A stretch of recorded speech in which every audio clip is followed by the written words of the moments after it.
Hi everybody, joining me today is the co-director of the Organisation for Propaganda Studies.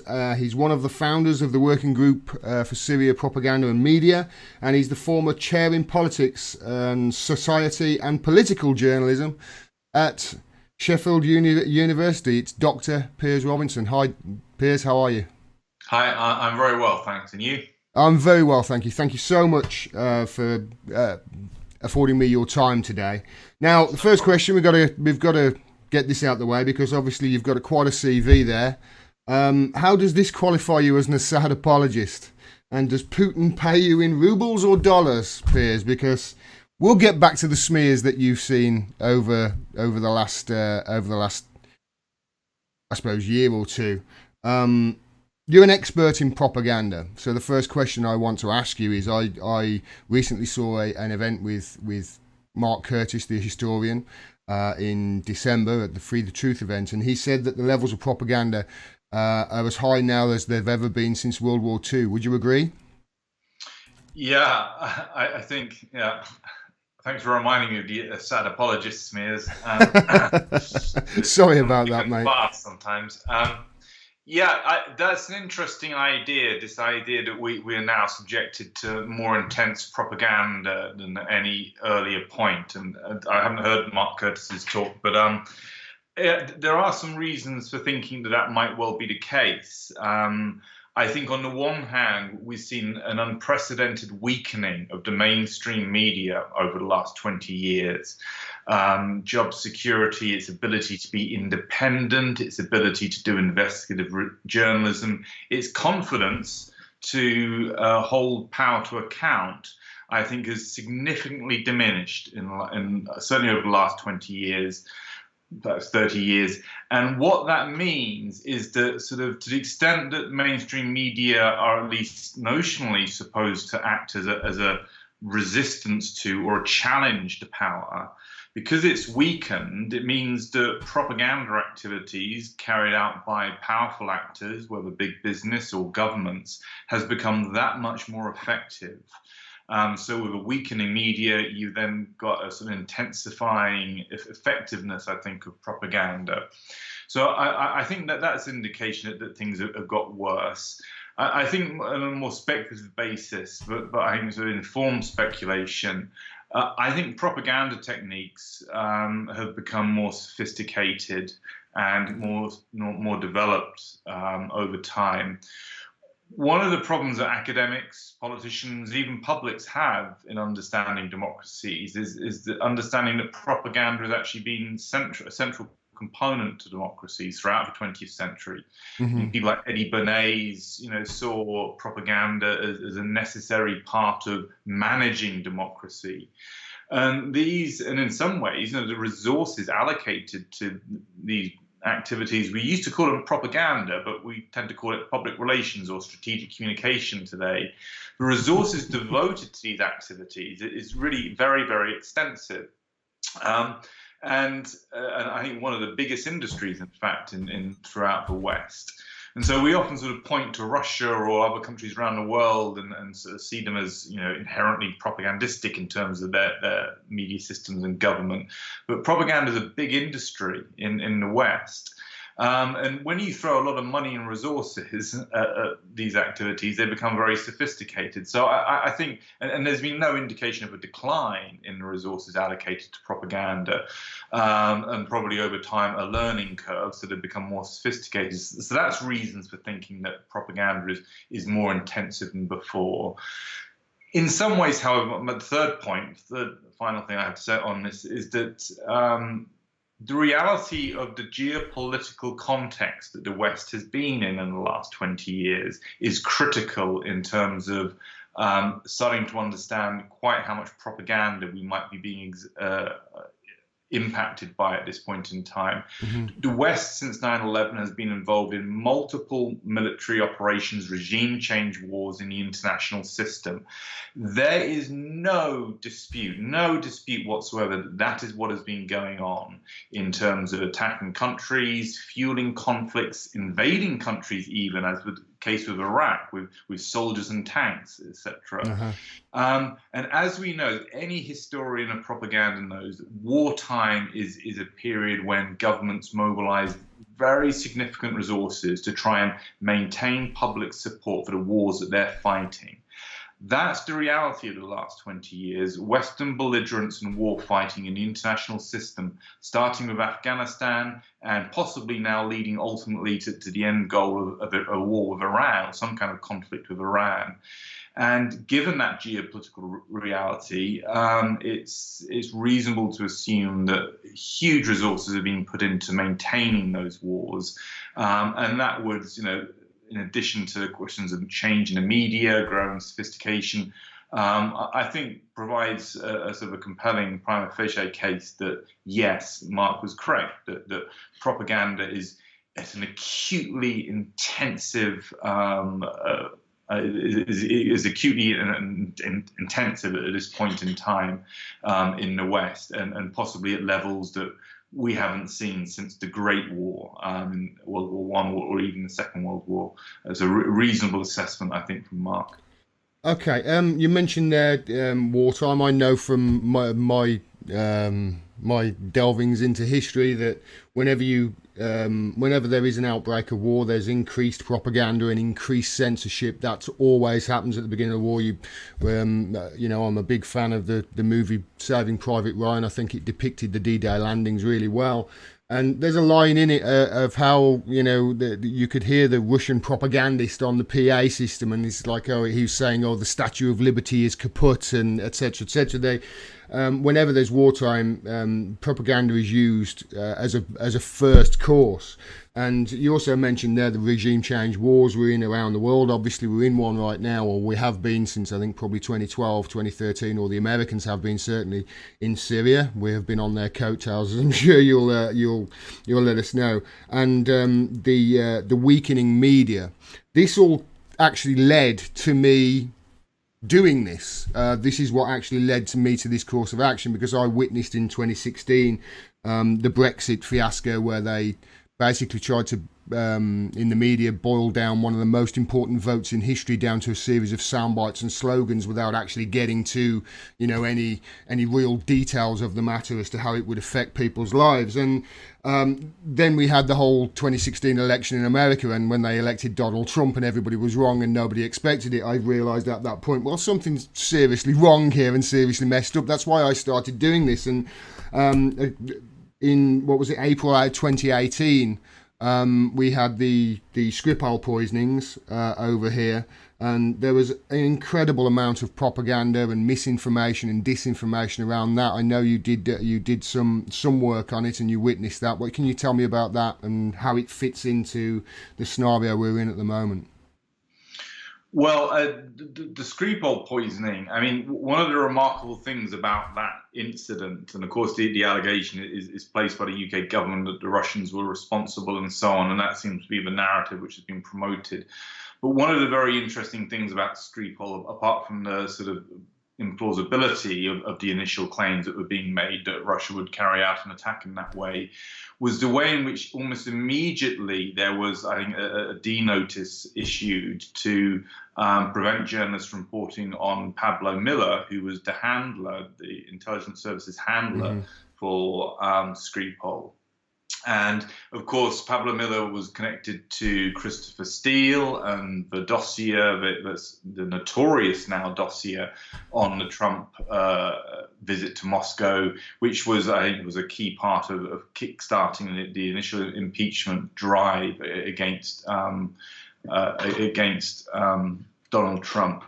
And those sort of basic facts or basic issues, matters which should have been investigated by journalists, okay, because we know if somebody's attacked and poisoned and this person is connected to essentially UK intelligence and a dossier which is at the middle of a massive political storm in the United States, if you're a good copper, you'd start asking a few questions. But so the fact that you had that kind of suppression going on, and D-notice-based, security notice-based suppression of information, just indicated, and also the extent to which the mainstream media, obviously, it's a voluntary system, that restriction on reporting, but the extent to which the mainstream media was really happy to go along with quite extraordinary and inconsistent claims being put out by the UK government, and really just buy into the narrative ultimately that sort of this is Russia and it's all part of the big Russian threat which is emerging at this point in time, was just quite extraordinary. It just showed the lack of confidence and the lack of critical thinking going on across probably nearly 99% of the mainstream media. Hardly anyone asking the basic probing questions that you would expect from a journalist. So I think it's a strong indication of how weak the media is. But it was also, I think, to the extent that the Skripal thing has been part of this anti-Russia propaganda drive, it was a good indication of what the powers that be, what issues that they've been pushing at this point in time, and the way in which this kind of deflection onto this external threat, which in many ways I think is imagined and exaggerated from Russia, has been a key sort of element in governance. I think governance and control in contemporary Britain. Yeah, if you've got a big boogeyman to scare people with, it does. It is much easier to control. You say there the ridiculous, the way the media have fell down, even with they even haven't even asked the most basic or weak basic questions. That, I mean, for an example, for instance, we find out months after the Skripal poisonings that the first person to treat the Skripals was the army nurse of the British Army who'd received a medal from the Queen, etc., and had got a history of treating exotic diseases. I mean, this is the equivalent of there being an outbreak of the Metarbovos virus somewhere in Iowa, and the first person to come across them was the equivalent in real life of the cast of Outbreak, So these the bog standard questions they're falling down on here. And we mentioned the Skripal poisonings. Just after that, we had the incident in Douma. Now, I know that you've done extensive work with the Working Group of Syria Propaganda and Media. We were told Assad gassed his own people during that Douma incident. We were told originally it was sarin by the Americans, weren't we? And then they downgraded that to chlorine. We were told the white helmets treated the victims and filmed them choking. And we were told by Bellingcat, a government-funded outfit, among others. They get money from the National Endowment of Democracy, which Max Blumenthal calls the CIA's regime change wing. So we were told by Bellingcat that these gas canisters were dropped by a helicopter. You've studied this with the Working Group of Syria Propaganda and Media. How close is the official narrative to what you think the truth is? Well, the official narrative is a very, I think the evidence now shows reasonably clearly that you have a very profound deception that has occurred in relation to Douma. And it's a deception which raises a very, very big question about a much broader deception in relation to the war in Syria. The deception pertains to essentially the idea that the Syrian government carried out the attack, when in fact the evidence points towards it being some kind of staged event. And for your listeners who aren't familiar with this story, I mean, the evidence now is very, very powerful. I mean, even at the time of the attack, people such as retired General West were saying, this doesn't make any sense. Why would the Syrian government launch a chemical attack just at the point of victory, of regaining this territory in Douma, and risk the intervention through air power of Western governments? He said on the BBC that the only person actually who benefits from a chemical weapons attack at this time at that area were the rebels who were holding it, that were losing the war. Yeah, exactly. So it was a remarkable thing to have occurred, and of course within about 6-7 days, even before the Organization for the Prohibition of Chemical Weapons was able to deploy a team in to start investigating. Well before that, France, America, and Britain bombed Syria in response to Douma. So they attacked Syria, military attack, air power. Now, what has emerged since then well, obviously skepticism at the time, but really following the OPCW investigation and the OPCW reports, which the initial interim report confirmed that there was no sarin. And of course, this was the idea that these people, this dozens of people who were seen pictured having all fallen dead on the spot in a staircase, had been killed by sarin. Sarin was ruled out.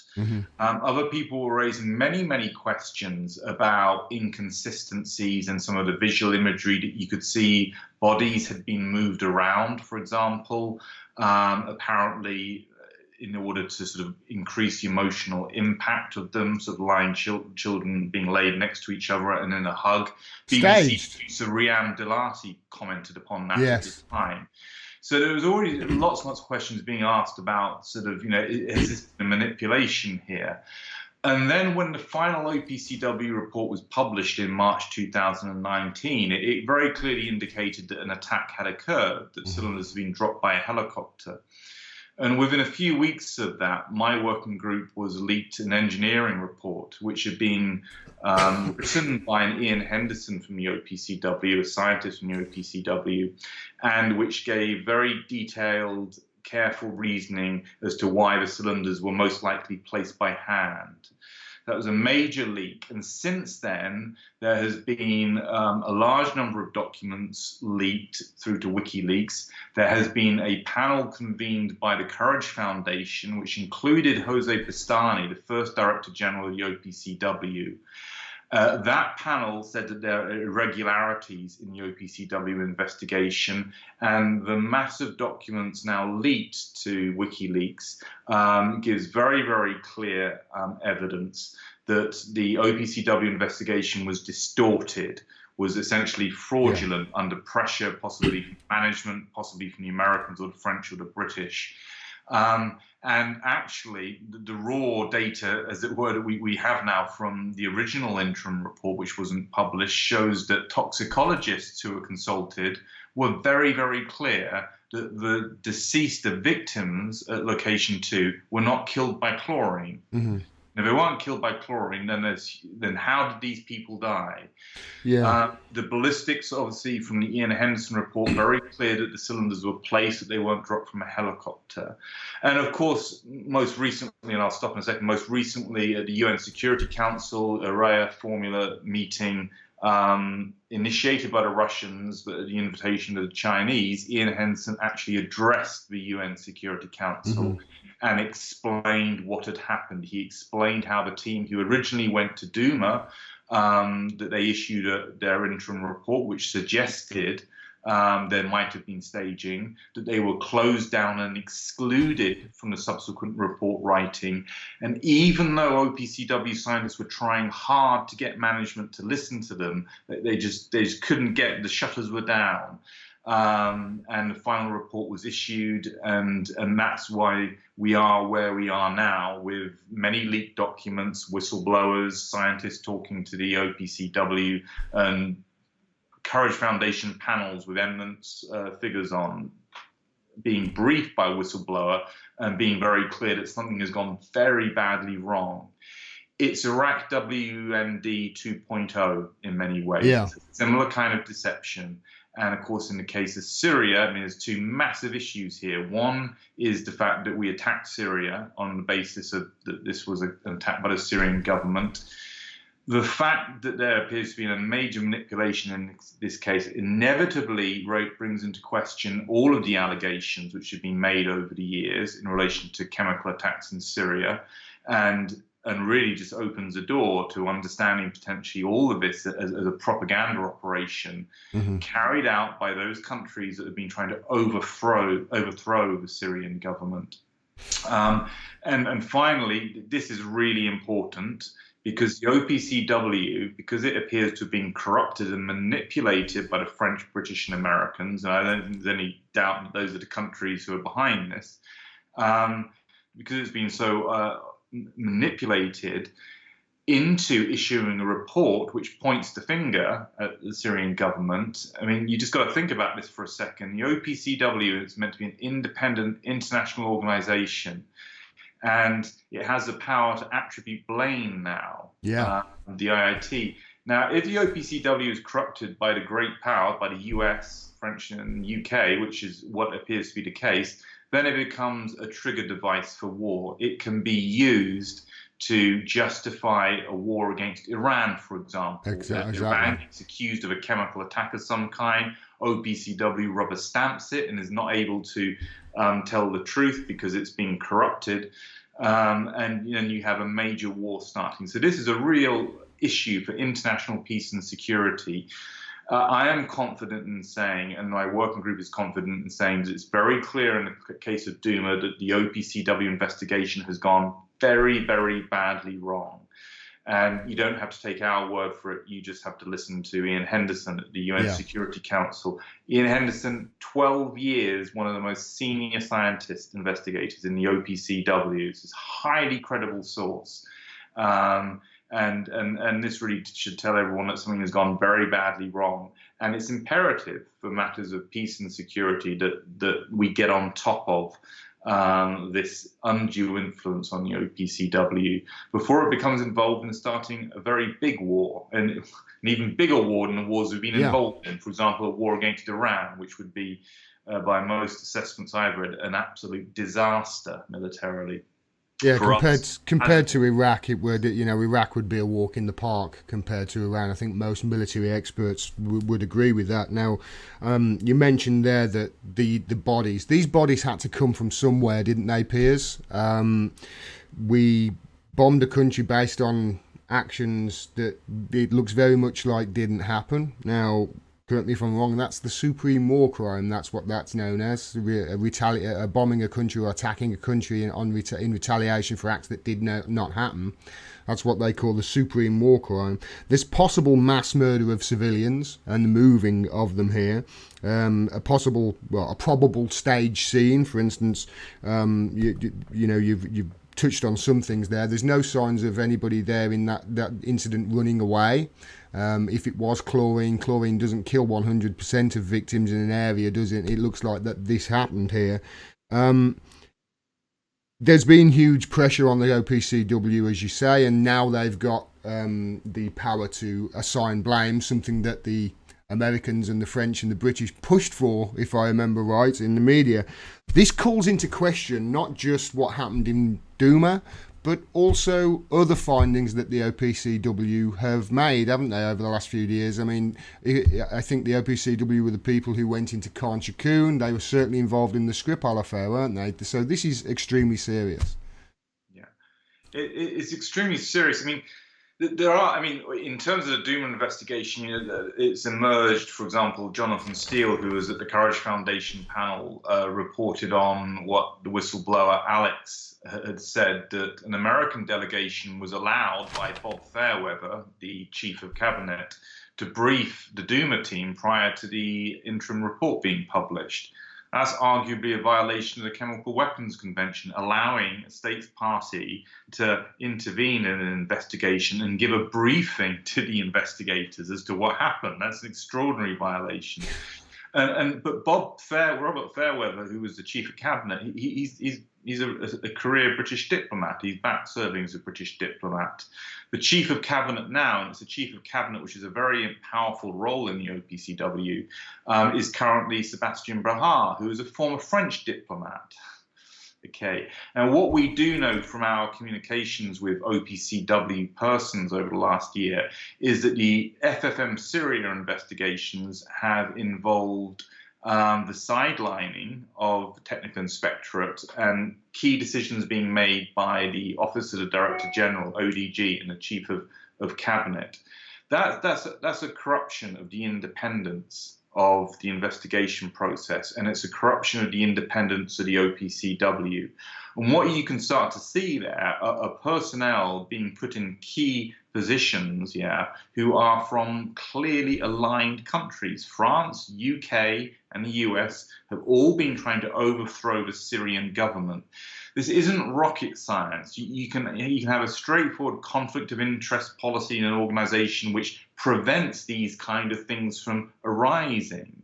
But the OPCW appears to have had none of that. And you have a setup which is acutely vulnerable to influence from politically motivated powers. And I think the chief of cabinet positions, Bob Fairweather and then Sebastian Braha, are good examples of this problem of a clear conflict of interest. And that is no way to be organizing, okay, an international organization which is tasked with eliminating chemical weapons and tasked with attributing blame, that is clearly flawed, that situation has been allowed to transpire. And to give a voice to the OPCW scientists, from what we understand and from what Ian Henderson, for example, said at the UN Security Council, they have all worked very hard to try to get OPCW management to listen to them, and they have been systematically sidelined and blocked. That is no way for any scientific organization or any organization claiming to be a scientific investigative organization to be conducting itself. You obviously listen to your scientists, and you make sure you listen to your most experienced scientists as well. And if you're not doing that, you're not doing science, and you're not being independent. So, you know, this is a real corruption of a major international organization, UN linked. You know, it reports back to the UN Secretary General, and it's a scandal and there's a crisis there which everybody should be concerned about.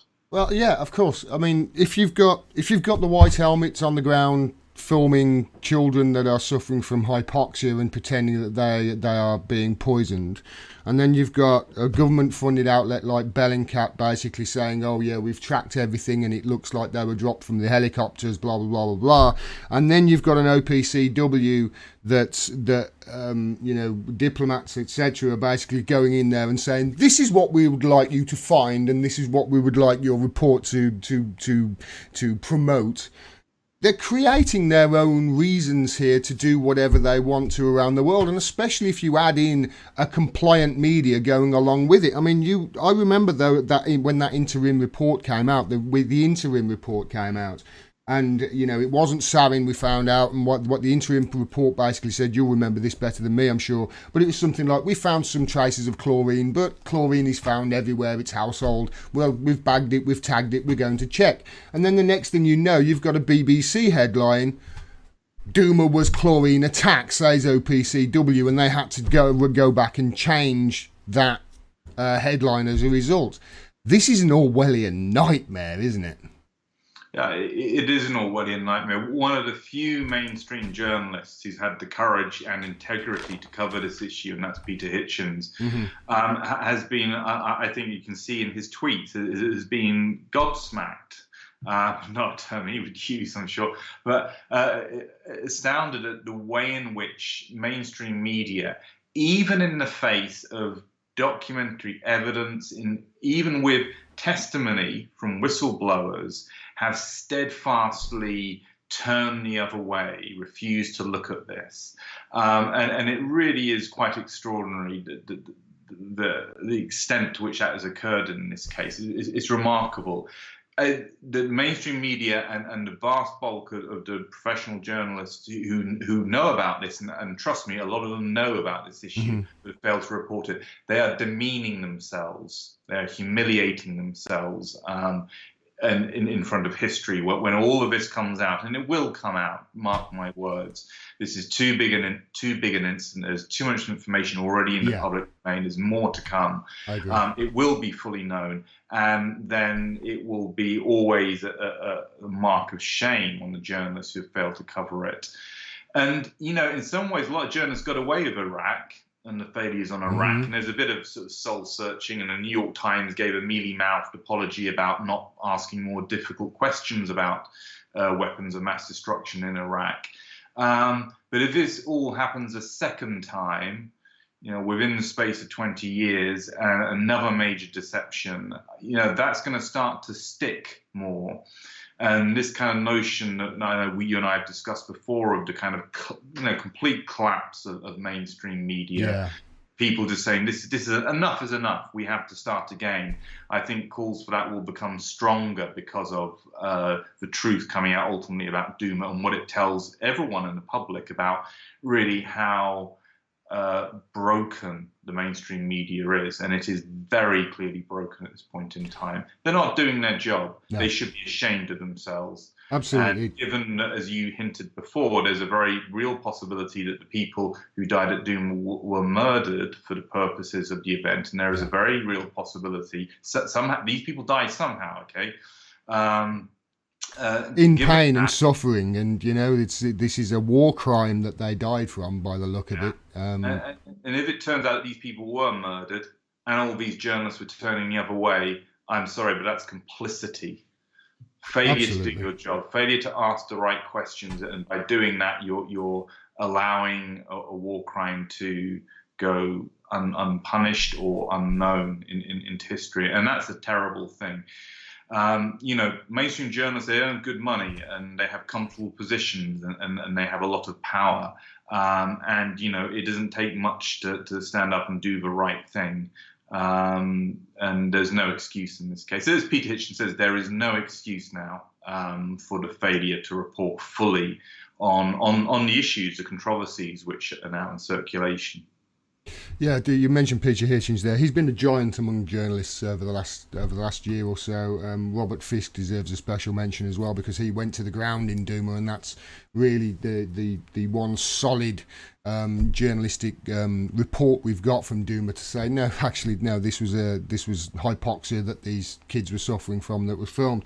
Now, you mentioned the media there and their complicity in it. Of course, in between those two incidents I've just mentioned, Julian Assange was gagged inside the Ecuadorian embassy, and then a year later dragged out and thrown in Belmarsh after what Nils Meltzer calls the collective persecution of democratic states on him. Now, we talked about our old media there, as I'm calling them now, the old media. Thanks very much, Anna Brees, for that. What do you say of their treatment of Julian Assange? Because for 7 years, it seems to me that they've cheered on the psychological torture and persecution of him, simply because he has created... See, my feeling of this, we've talked about this before, Piers, my feeling of journalism itself is there are four main things that a journalist really must do, a good journalist, and that's, first of all, be a source of information, or be a source that other people can leak information to that's in the public interest. Then you check it's true, check it's accurate, release it on a platform if it is in the public interest, and then protect your source at all costs. Those are the four, basically, as I see it, the fundamentals of journalism. Nobody in the history has had a better track record of doing those things than WikiLeaks and Julian Assange. They've never been, they've never published anything they've had to retract. Everything has been true.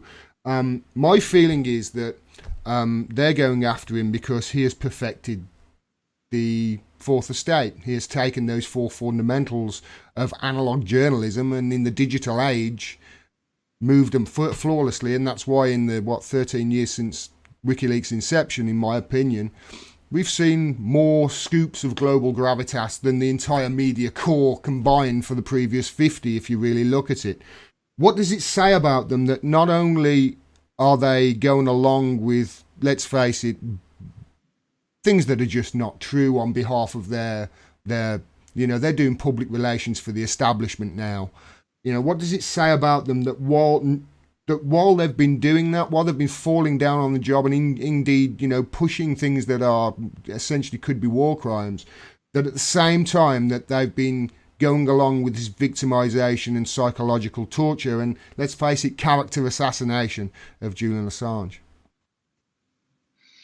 Well, this has been, with the case of Assange, this is clearly, as you suggest, this has been a concerted drive from the establishment and from the mainstream journalists, most of whom are part of the establishment, to deter democracy, to, as you say, Assange and WikiLeaks perfected, in a way, this notion of transparency of information, holding governments to account. And of course, he was doing that very much with a focus upon accountability regarding Afghanistan and Iraq, accountability for the wars that the West has been promoting, fueling, and instigating. Yeah. Okay. So this was about, WikiLeaks was showing how a government could be held to account for its actions. For as supreme war crimes, arguably. And the reaction from the establishment to that radical democratizing, that accountability, has been to crush it and to crush Julian Assange, and in the most literal way possible. It's a warning, isn't it?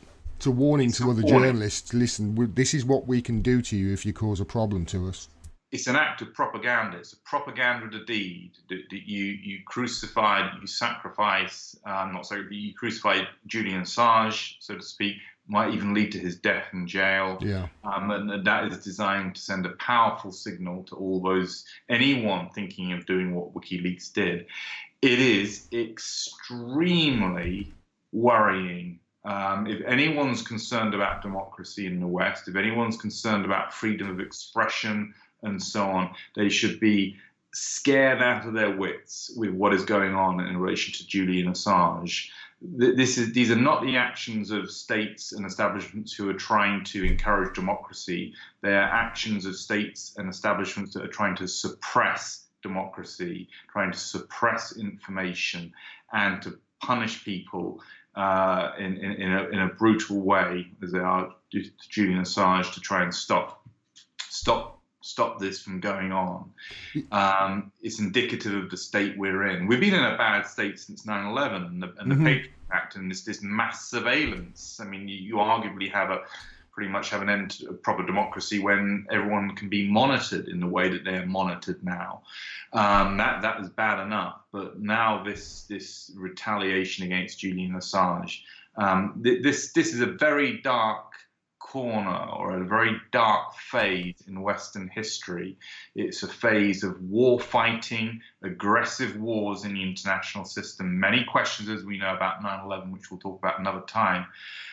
This is a dark period. We have a real undermining of basic democracy, of institutions hollowed out, such as, whether it's parliamentary democracy or the media or academia, which is supposed to be buttresses against political power. There's been a hollowing out of those institutions. There's been this drive from the establishment to punish people who are speaking the truth, and it's an understatement to say that we're in a crisis of democracy at this point in time. We certainly are. And going back to a point I made earlier on, I think a lot of this is linked to the war fighting. This is because we're in a state of war, effectively, in foreign policies we've been pursuing. And they're trying to hold on to that, to people who are driving those wars. And this is the result. They're having to suppress democracy even more. And they're having to punish the whistleblowers such as Julian Assange. Yeah, they certainly are having to punish the journalists and even more, because, I mean, you mentioned there how we became monitored in the last 2 decades, and basically, you could argue that, as you say, you could argue democracy doesn't exist after that, because, I mean, we've got no personal. We've got no secrecy. We've got no privacy ourselves, and it could be. In fact, it was done. The system was built where we could have privacy. Bill Brinter built that system. I'm sure you're aware of it, Thin Thread, and they decided to take that out. That was working fine. That was predicting, terrorist attacks, etc., perfectly well, and predicting who needed to be surveilled, and they decided no, we'll take that out, and we'll pay something for far more expensive that will harvest the information on everybody, so we've got it then just in case, a rainy day. And they've done that over a period of 20 years. And then I think the thing that really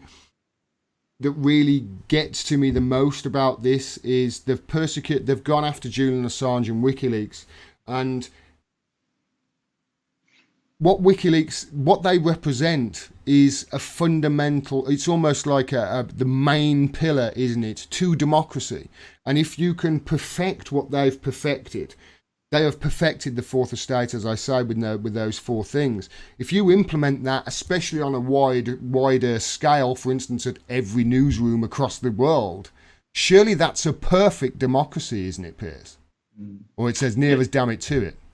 Yeah, it is. I mean, that's the way that things should go in terms of the media, and in terms of it trying to fulfill its function of encouraging transparency, holding government to Yeah. account. Absolutely. I mean, Transparency for government, privacy for the individual. for the individual. Exactly. These are basic, building blocks of the ideal democracy. I mean, we can also have a debate about, some people say, well, elite-orientated democracies are better function than populist democracies, etc. But across all of those, these basic ideas of accurate information, transparency are essential. At varying levels, and certainly WikiLeaks and what they were doing sort of represented a kind of realization of that, a real radical democratization of information and so on, and transparency.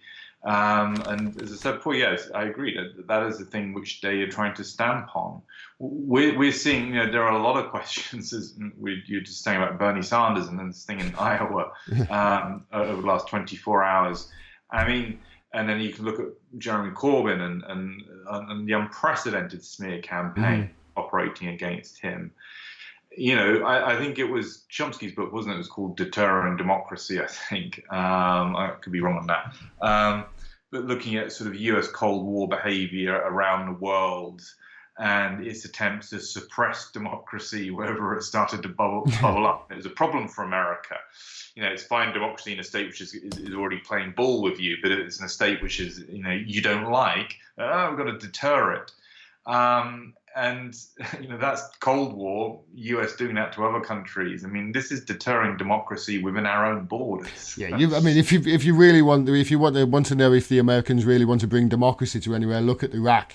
I mean, they bombed the hell out of Iraq because they were going to bring democracy to it, and then the democratically elected government voted something like 117-0 recently to get America out of the country after they murdered Soleimani on their territory, and the Americans just said, "No, we're staying. we know you're a democratic country and you're entitled, but no, we're staying." I mean, they don't want democracy, do they? Clearly. No, it's about power and control, and I would say these facts are becoming very, very obvious to many people in the West, but in particular around the world. Okay, is that this kind of sort of the establishment bubble in the West, which sees the West as some kind of inherently positive force for democracy and human rights in the international system. I mean, the numbers of people around the world who simply don't take that seriously anymore is absolutely huge. The West is not seen in that way.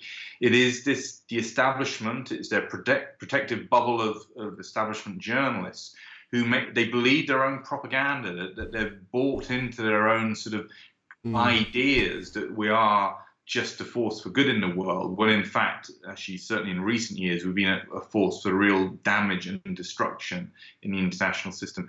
And this is the drive, but the growing awareness of this around the world, I think, is ultimately will take people back in the West. People will be shocked at how much support has been lost and how much status and credibility has been lost around the world for the West, and that's just going to continue to carry on until we stop on this path, and we stop this deterring democracy at home, maintaining wars, and then really just failing to act, honestly and in accordance with international law in the international system. I mean, just going back to the point earlier about the last 20 years. I mean, the invasion of Iraq, it was patently illegal. Yeah. It was an attack on another country. I mean, there's no doubt about it. Arguably, Afghanistan was as well. Libya, Syria in particular. I mean, this is the latest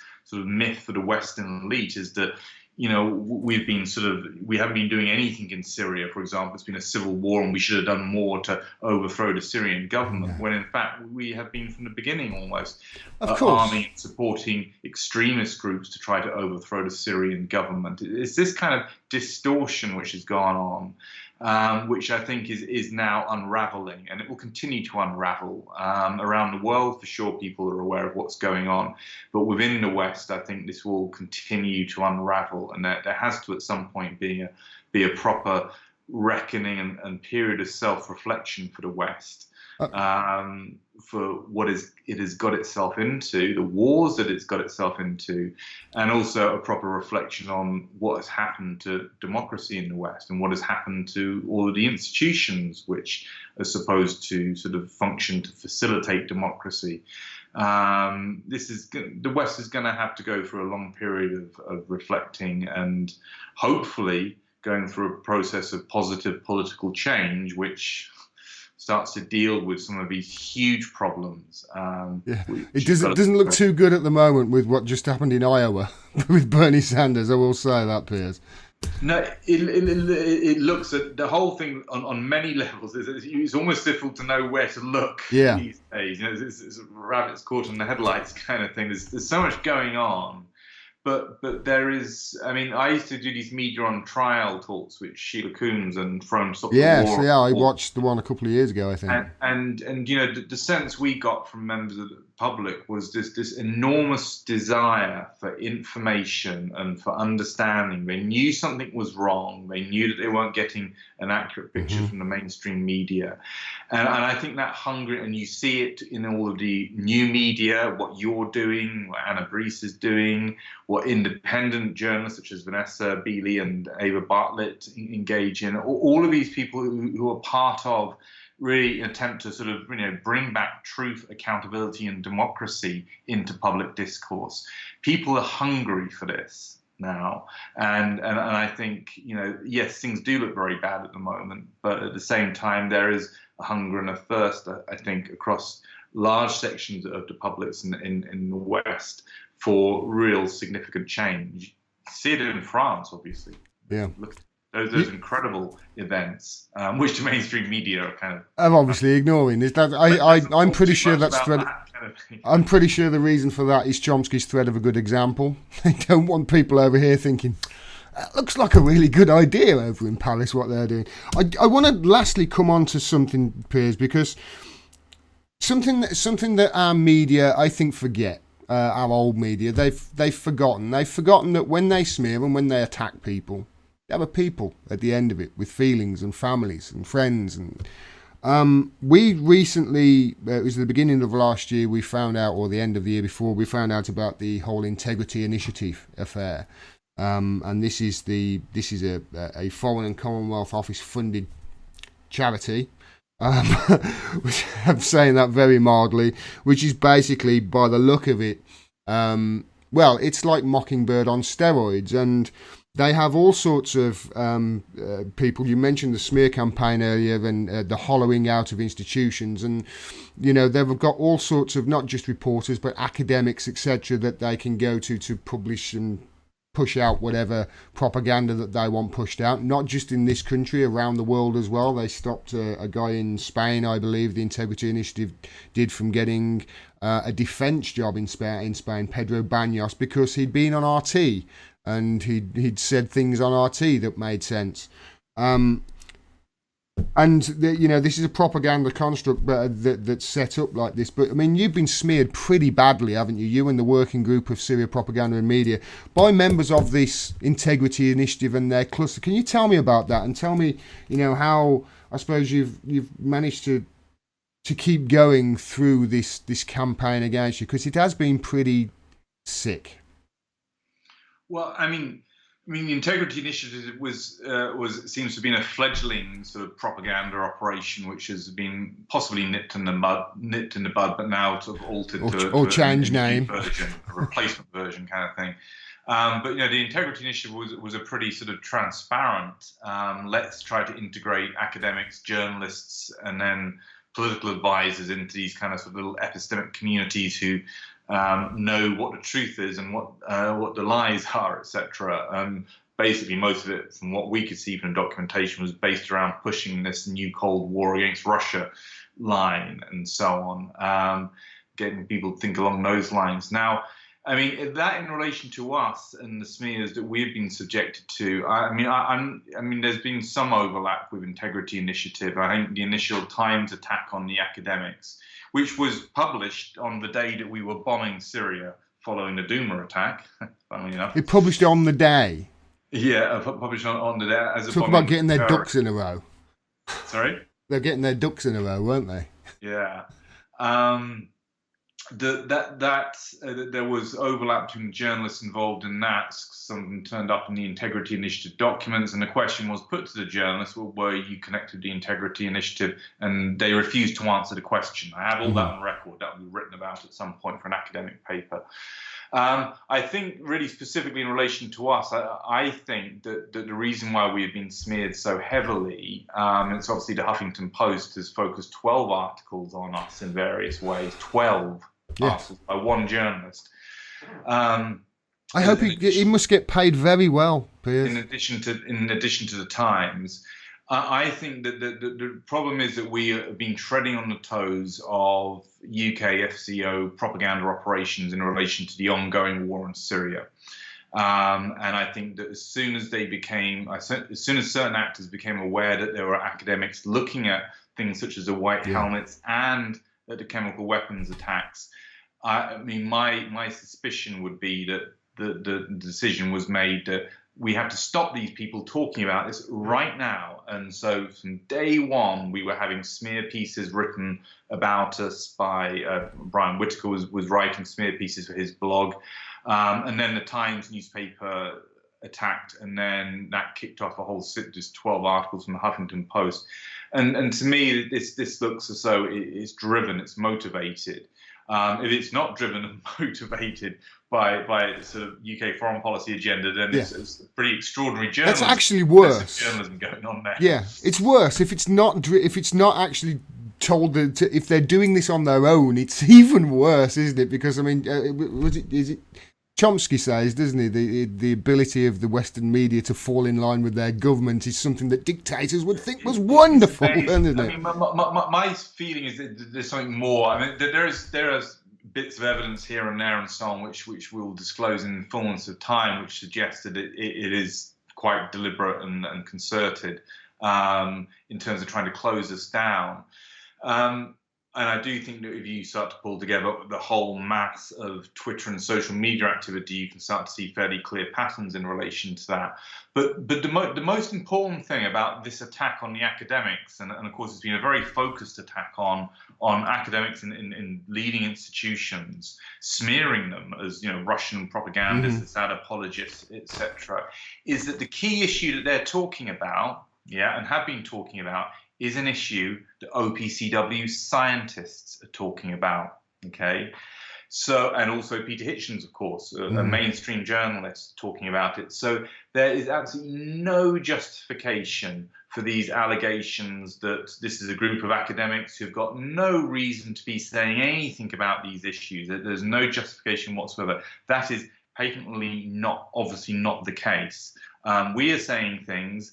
Actually, we're saying things that General West was indicating. Yes. Okay. We are saying things that OPCW scientists are now saying, and one has said in public at the UN Security Council. So there's no justification for these smears from Huffington Post or from the Times. No justification whatsoever. They should be apologising for what they've done.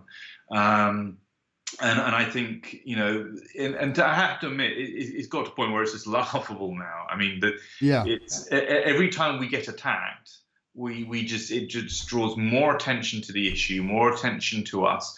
We might suffer personally because of those attacks, but the truth of what has been going on doesn't suffer. Just it draws more attention. More people start to realise what has been going on.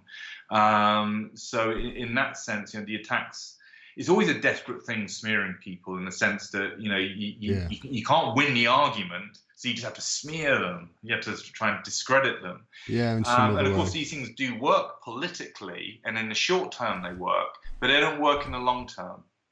Not when people come back and look at this and say, look at this group of academics here. They were saying exactly what those OPCW scientists were saying, and look at the punishment that was meted out to them. by certain parts of the establishment and so on, by certain media, they're going to look very, very, very bad in the fullness of time in relation to their activity. And the smears, as I say, there might be sort of personal pressures and costs created by them and so on. It's not nice being smeared in public, etc. Yeah. But the truth and getting the truth out there, that doesn't ultimately suffer with smears. Ultimately, people become more determined. Yeah. And you can see that quite clearly at the moment. I think there was an element of determination in the face of Ian Henderson when he was talking to the UN Security Council. He's not going to go away. It rallies people to push for the truth. Yeah, it makes them more resolute. People doing the smearing should keep that in mind and keep in mind what the long term is going to be with all of this in terms of public awareness and in terms of the truth coming out. Well, in the last probably year and a half, Piers, your organisation, the Working Group for Syria Propaganda and Media, and the people who work, the great people who work there, the great people who do work for there, rather, they've been smeared more than most, I would say, over the past of the last 18 months. So that suggests that you are doing more right than most if they're smearing you more heavily. And also, I want to end on this. This is why I'm doing this as well, Piers. This is why I wanted to set this interview up and wanted to sit down and talk to people. Because I want to document this period of time, because I do feel as if in years to come, people are going to look back on this, and they're going to look back and say, well, actually, Piers was talking the truth about then, and so was Vanessa Beeley and Eva Bartlett, etc. And that's all I'm trying to do now. I realise I'm not going to get through the algorithm. I realise I've pretty much been switched off with regards to, getting the word out there. But in future, I do think that it will certainly help people maybe understand what went on during this period of time more than most. I really appreciate what you're doing. I really appreciate you spending your time. I know it's precious to talk to me today. What are you doing next? Where can people find you? Have you got any books to sell? Usually somebody else. Well, I mean, obviously the working group on Syria propaganda and media. We will be issuing a briefing note in the coming weeks, which pulls together all the evidence now available regarding Douma and whatever evidence comes out between now and then. So we will be publishing that and putting that out in fairly soon. And then there'll be versions of that crafted for academic journals. That takes much longer to go through that process. So people can keep an eye out for that. The Organisation for Propaganda Studies is something which I have arranged or organised with other academics, and we'll be developing the Organisation for Propaganda Studies. It's got a website which you can easily find by Googling, and we'll start sort of build and pull together information on that. And hopefully in the long term, we'll have things such as conferences and so on. So those are the main things that I'll be trying to focus on, as well as my usual academic writing and so on. And I've got a WordPress website which lists all my publications, or Google Scholar's got them all there as well. So that kind of, I think writing up, I don't know, two things, writing up all the information we have about Syria is going to be a key task for us. Mm-hmm. Which will be engaging in, but also part of that will be writing up the experience of the smear campaign against us. Okay. Because one thing, the geopolitics in Syria and the OPCW, that's one thing to write about, which is probably the most important. But then I think we are a fascinating case study for anybody. I think it's Herman Chomsky's propaganda model, filter 4, FLAC. Yeah, it's one of the reasons why I left that question for the end, Piers, because it's in its own, it's a real big story. That is just to see. It's a real big story, and you know what? I've got all the tweets recorded, and I've got all the social media attacks recorded. I've got big files on people who've been attacking us, and you know what? They get very rude sometimes. Well, mate, if nobody bigger can help you get the information out, I'll give it some air. That's for sure. I'll leave all the links below to Piers' his work and his websites. I just want to thank you very much, Dr. Piers Robinson, for coming on today and spilling us some truth on this channel. Thanks very much, Piers. Great pleasure. Thanks very much.